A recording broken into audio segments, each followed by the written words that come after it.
Vivid verses. I knew about the lunch before she asked me for the introduction. That's the part she'd never understand, even later when she pieced together what had happened. The whole architecture of what I did rested on a single fact she didn't know I possessed. I knew about the lunch she'd had with Theo 3 weeks before she came to me asking, with that particular angle of her head, whether I might be willing to introduce them. She was at the kitchen island when she said it, cutting a pear into eighths the way her mother had taught her, careful little wedges, the knife a small steady thing in her hand. The light from the pendant lamp fell on her hair and made her look, for a moment, like someone I'd loved very much for a long time. Which she was. That was the strange part. That was always the strange part. "I've been thinking," she said. The knife paused. "Would you ever consider introducing me to Theo Vance?" I was rinsing a wine glass. I felt the cool ceramic of the sink against my wrist and the small weight of the stem between my fingers, and I noted, the way I always noted these things, the precision of the casualness. "I've been thinking" is a phrase people use when they have not been thinking. They have been planning. "Would you ever consider" is the language of someone who has already committed and is performing the asking. The pear had been cut before the question. The sentence had been prepared before the pear. "Theo," I said. I set the glass on the rack. "Sure." "What?" She didn't look up. "I've been working on that proposal, the platform piece, and his name keeps coming up. Everyone says he's the person who actually understands the long game. And I thought, well, you know him. It seems silly not to ask." "It does seem silly," I said. She smiled at the pair. "So you'd be willing?" "Of course. Let me think about timing." Inside my chest, very quietly, something settled into place. Not anger. I want to be clear about that, because I've spent a lot of my life watching people mistake my stillness for forgiveness, and it is not forgiveness. It is something colder and more useful. It is the part of me that observes and then decides and then acts, and that does not require the noise of feeling to do any of those things well. She did not know about the call from Marguerite. Marguerite had phoned me on a Tuesday afternoon 3 weeks earlier. Marguerite is the kind of woman who calls rather than texts because she believes a voice carries information that letters do not, and she is not wrong. Her voice that afternoon had a particular pitch I'd come to recognize over the 11 years I'd known her, the pitch she used when she was about to give me a piece of information she thought I should have, but did not feel comfortable being the bearer of. "I had lunch with Theo on Monday," she said. "How is he?" "Theo is Theo." A pause. "He mentioned that he met your partner last week." I was at my desk. I leaned back. "Did he?" "At that little place by the water with the green awnings." She'd reached out to him. He said she was charming. I'm sure she was. He also said, Marguerite continued, in the deliberate way she had, that it was a little unusual she didn't mention you. I let that sit between us for a moment. Marguerite was not a gossip. She was an archivist. She had filed this away and brought it to me because she believed in the maintenance of certain records. "Thank you for telling me," I said. I wasn't sure if I should. "You should have." "You did." We talked for another 20 minutes about other things, a mutual friend's daughter who had been accepted somewhere, a manuscript Marguerite was reading for an old colleague. And at the end she said, "I'll let you process that however you process things," which was Marguerite's way of acknowledging that she knew exactly how I processed things and approved. After he hung up, I sat at my desk for a while and looked at the wall. Theo Vance is one of the most intelligent people I have ever known. He is also one of the quietest. I met him at a dinner 7 years ago in the back room of a restaurant that no longer exists, and I remember thinking that night that he was either going to be very important to me or not at all, and that the difference would depend entirely on whether I had the patience to let him decide. He doesn't suffer hurry. He doesn't suffer pretense. He doesn't, in particular, suffer being maneuvered, and people who try to maneuver him usually don't realize they have until much later, when they notice that his correspondence has thinned and his calendar has, regrettably, become difficult. I had spent 7 years not maneuvering him. I had answered when he called. I had not called when I had nothing to say. I had introduced him to 2 people in 7 years, both of whom he later thanked me for, and I had declined to introduce him to perhaps 30 others. The relationship had the specific weight of a thing that had been earned slowly and was therefore very heavy and very real. She knew about Theo, of course. She knew the broad outline. She knew he was important, that he was selective, that he and I had a particular kind of long, quiet friendship of the sort men in our line of work sometimes developed and rarely talked about. What she didn't know, what I had not told her, because I do not tell anyone, was the precise shape of the trust between us, the texture of it, the way it had been built. So when Marguerite told me that she'd had lunch with him independently, without mentioning me, 3 weeks before sitting at my kitchen island and asking with great innocence whether I might consider introducing them, I understood several things at once. I understood that she had decided, at some point, to advance herself in a way that did not include me.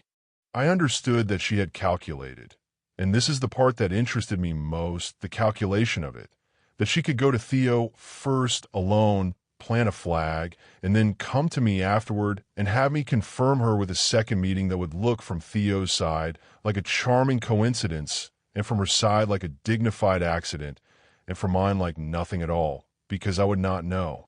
She had assumed I would not know. That assumption is the thing I kept turning over in my mind, the small bright object of it. She had been with me long enough to know how I moved through the world, and she had still assumed I would not know. Either she had decided I wasn't paying attention, or she had decided that her cleverness exceeded my visibility. Both possibilities were instructive.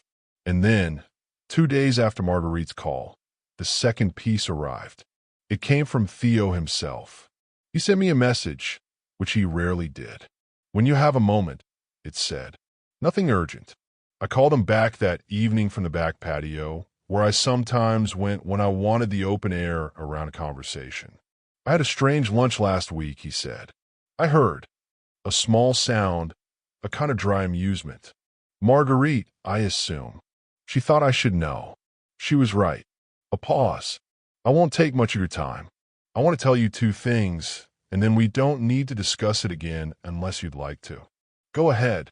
The first is that she came to lunch having done her homework. She knew quite a lot about my work. She was charming. She did not mention you. All right.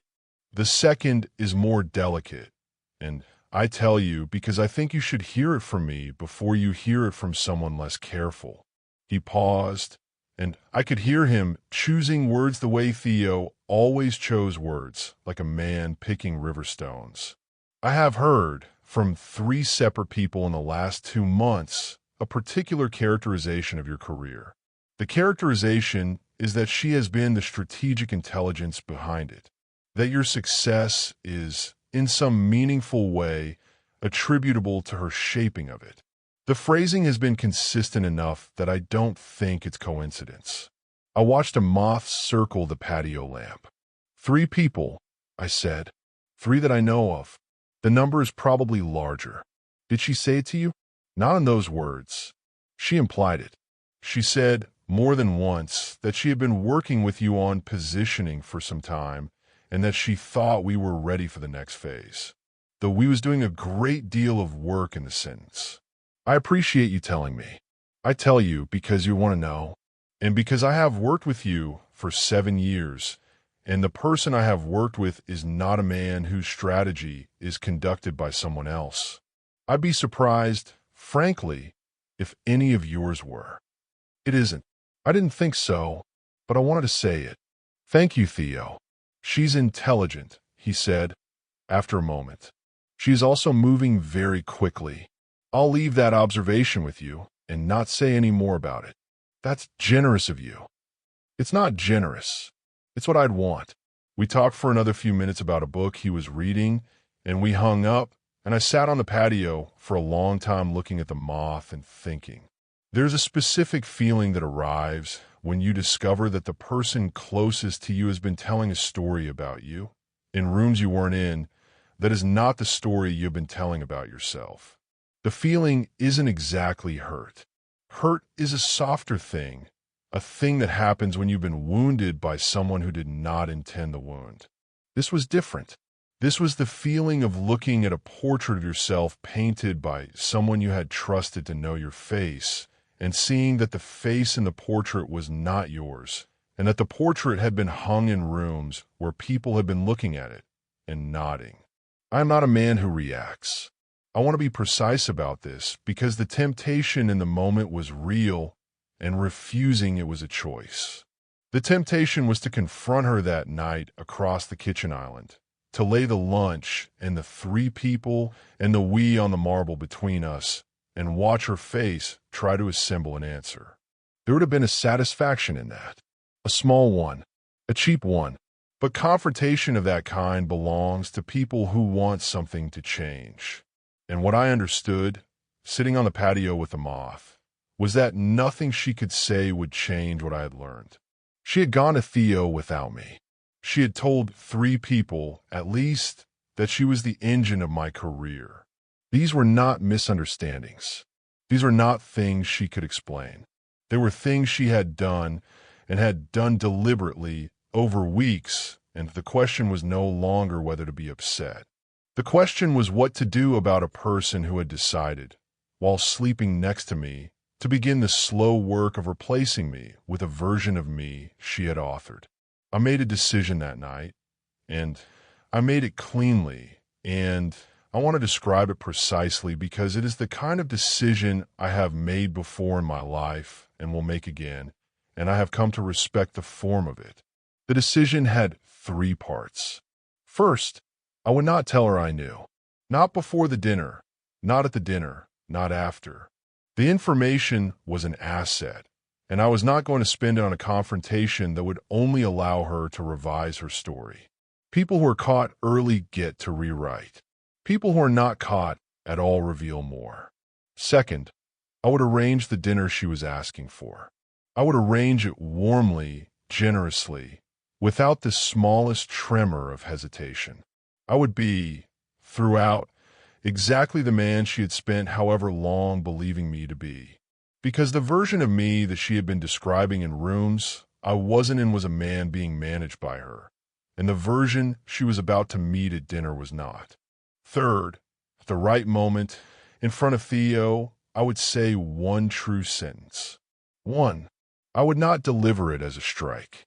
I would deliver it as an offering, the way one places a small object on a table between friends, and I would watch what happened to the air after I placed it there. That was it. Those were the three pieces. And after that, when the dinner was over and we had driven home and she had gone to bed, I would do the only thing left to do, which was to stop. To stop introducing her. To stop sending her name forward into rooms. To stop letting my circle, which had been built by hand over 20 years, be used as a ladder by someone who had been sawing at the rungs while standing on them. I would not announce the stop. I would simply stop. My world would close around her without a sound, and she would notice it the way one notices weather, gradually, and by then it would already be the season it had become. I told her, 3 days later, that I had reached out to Theo and that he was free the following Thursday. That's perfect, she said. She was on the couch, her laptop on her knees, and she looked up with an expression I now watched the way one watches the surface of a lake for the shape under it. The expression was pleased. It was also, I noticed, not surprised in the way it should have been. She had expected him to say yes quickly, because of course she had, because she already knew him. But she remembered, after a beat, to add, he was free that fast? He had a cancellation. Lucky. He's curious to meet you. I've talked about you over the years. I hope nice things. Always nice things, I said. She got up and came over and kissed me on the temple, which was a thing she did when she was particularly pleased about something, and she went back to the couch and the laptop. And I went into my study and shut the door, and I stood for a moment with my hand still on the knob, and I noted the hour and the date and the fact that the kiss had felt to me, for the first time in our relationship, like the touch of a stranger. I want to describe the next 8 days because they were strange and I was paying attention to them. She was, I realized, rehearsing. It was subtle. It would not have been visible to a person who didn't know her or who was not looking. But she began, in conversations with me at dinner, to ask questions about Theo that sounded like first-time questions and were not. What's he like, really? What does he care about? What should I avoid? She asked these questions with a small, specific brightness, the brightness of someone preparing an audition, and I answered them the way I would have answered them if she had been asking for the first time, evenly, with the small, curated facts I always offered to people about Theo, none of which she needed. He's quieter than people expect, I said. He listens more than he talks. Don't try to fill the silences. He likes silence. Got it. He doesn't like flattery. He's heard all the flattery in the world. Got it. He cares a lot about what people read. If you tell him you've been reading something, mean it. He'll ask, right? Of course.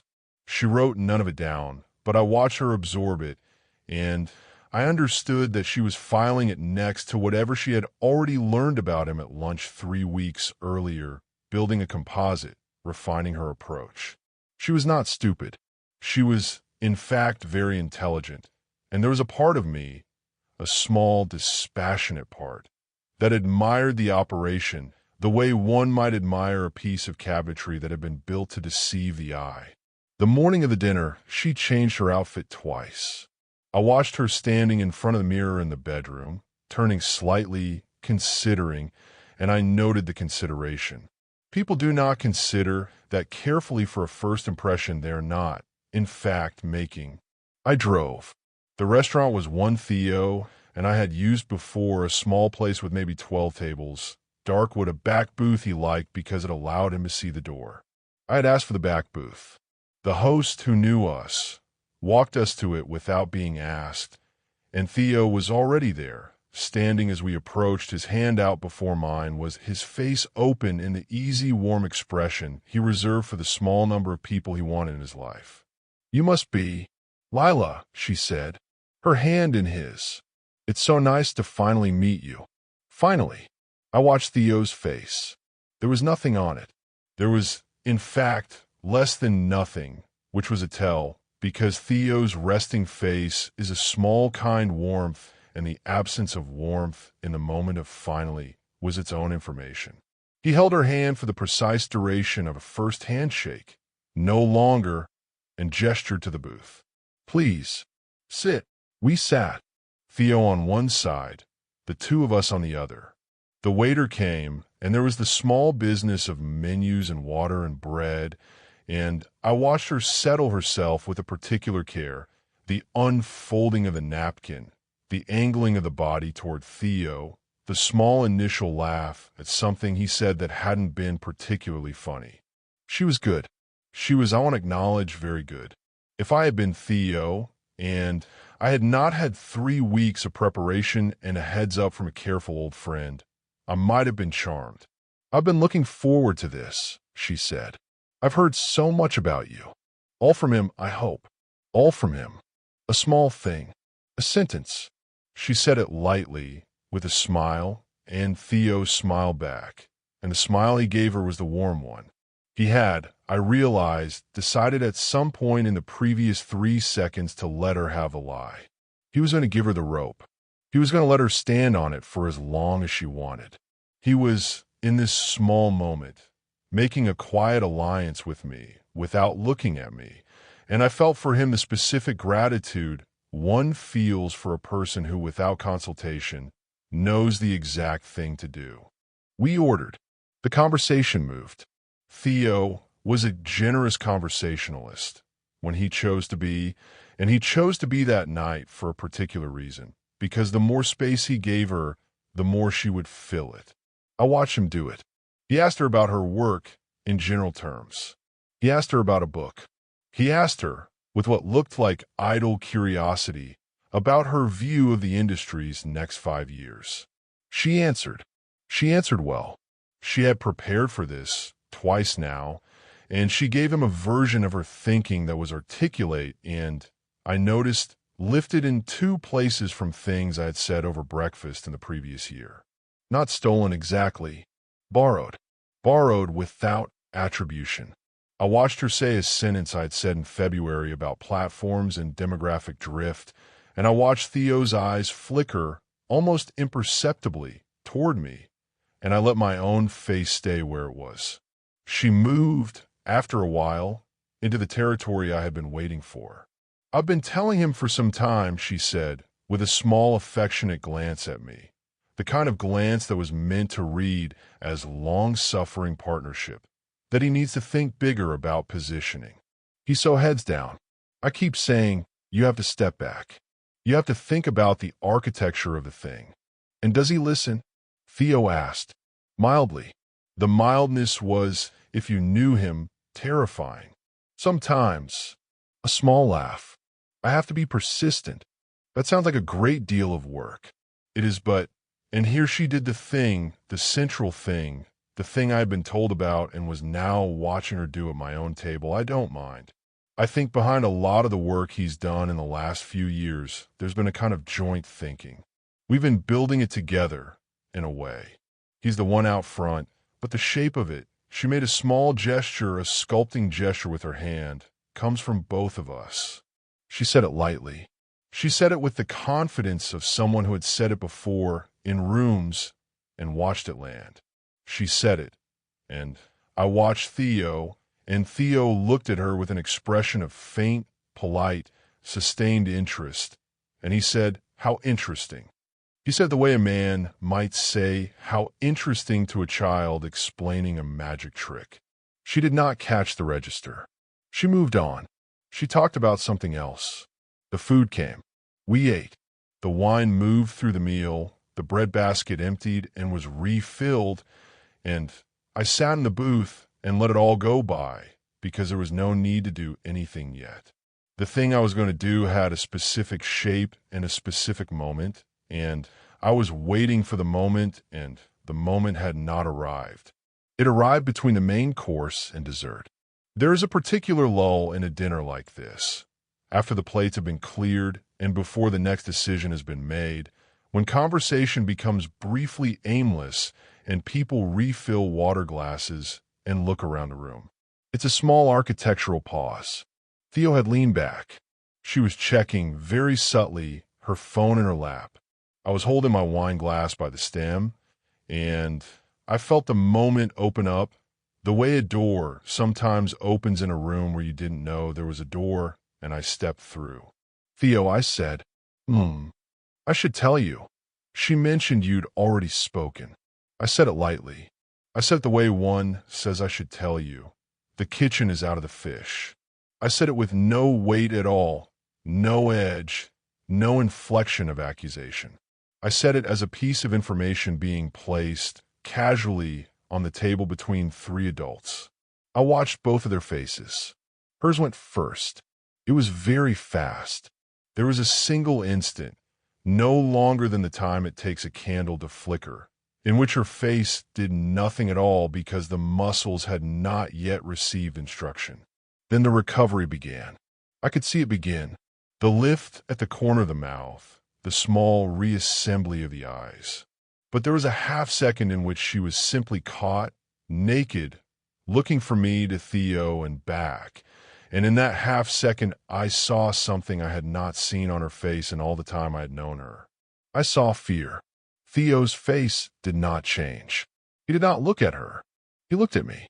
He held my eyes for one full second, exactly one, and I held his, and in that second a great deal of communication occurred, the way a great deal of communication can occur between two people who have spent 7 years learning the small registers of each other's silence. He understood. He understood the lunch she had not mentioned. He understood the finally. He understood the we and the joint thinking and the behind a lot of the work. He understood that I had known all of it, and that I had brought her here anyway, and that I had let her have her dinner, and that I was now, with one sentence, gently and without violence, drawing the shape of what she had done so that he could see it laid flat on the table between us. He looked at her then, just for a moment, and he smiled, the warm smile, and he said, "Yes, we had a lovely lunch a few weeks ago. I should have mentioned it earlier. Forgive me. It slipped my mind in the introductions." He gave her the cover. He gave her, with grace, an exit she could walk through, and she took it the way a drowning person takes a rope, and she said, "Oh, yes, I didn't want to make a whole thing, since it had been so brief." And Theo nodded as if this were entirely natural, and the conversation moved on. But it had happened. The thing had happened. And all three of us at the table knew it had happened, and only one of us at the table did not know that the other two knew. That is the part one won't be precise about. Because to anyone watching from a neighboring table, the dinner continued normally. We ordered dessert. Theo told a story about a trip he'd taken the previous summer. She laughed in the right places. I paid the bill, which Theo half objected to in the polite, obligatory way, and then aloud, and we stood up, and Theo embraced me at the door the way he always did, a brief, firm hand on the shoulder, and said, "Good to see you, as always." And to her, "A pleasure." Truly, he meant the first sentence. He did not mean the second. We both knew it.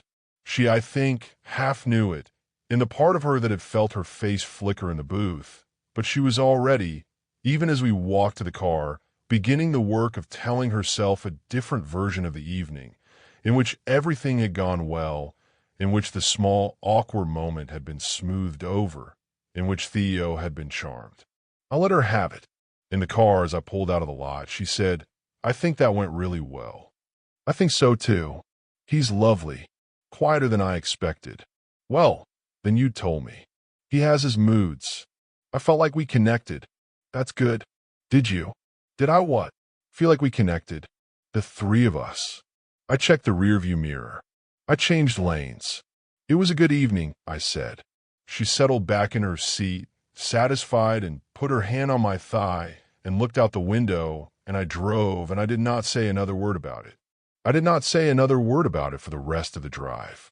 I did not say another word about it when we got home. I did not say another word about it when she went into the bathroom to take off her makeup, and I poured myself a finger of something in the kitchen, and I stood by the window looking at the dark backyard. I did not say another word about it when she came out in her robe and asked if I was coming to bed, and I said yes in a minute, and she said okay and went, and I stood at the window for a long time. The thing I was deciding had already been decided, of course.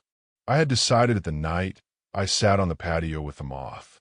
But there is a difference between deciding a thing and standing inside the moment when it becomes irrevocable, and I wanted to stand inside that moment for a while. I wanted to know I had stood there. I was thinking about the architecture of what had just happened, and about the architecture of what would happen next, and about the strange, clean quiet of decisions made without anger. The world I had built, the network, the friendships, the slow accumulation of trust over 20 years of careful work, was not going to be available to her anymore. Not because I was going to cut her off in any visible way, not because I was going to make a scene or issue an ultimatum or stand at the foot of the bed and deliver a speech. I do not deliver speeches. The world was simply going to close. The next time someone in my circle asked about her, I would speak of her warmly and briefly and offer nothing. The next time she asked me to introduce her to someone, I would say I'd think about it, and I would think about it, and the introduction would not happen. The next time her name came up in a context where I might once have advanced it, I would let the silence be the answer. She would not know at first. She would notice eventually. People who have been climbing a ladder notice when the rungs above them stop appearing, even when no one announces the change. She would feel it the way one feels a barometric shift in the body before the mind, and she would begin to ask herself questions, and the questions would lead her eventually to suspicions, and the suspicions would lead her to me. And by then a great deal of time would have passed, and the question of what to say to her, of what to do about us, would have answered itself many times over in the slow accumulation of small choices, the way these things do. I thought, standing at the window, about the woman in the booth tonight who had said finally and meant it as a small, confident lie, and about the woman at the kitchen island who had cut a pear into eighths, and about the woman who had stood in front of the mirror that morning in two different outfits. And I thought, I don't know her. Not in the way I had thought I did. The portrait hanging in rooms I had not been and had not been a portrait of me.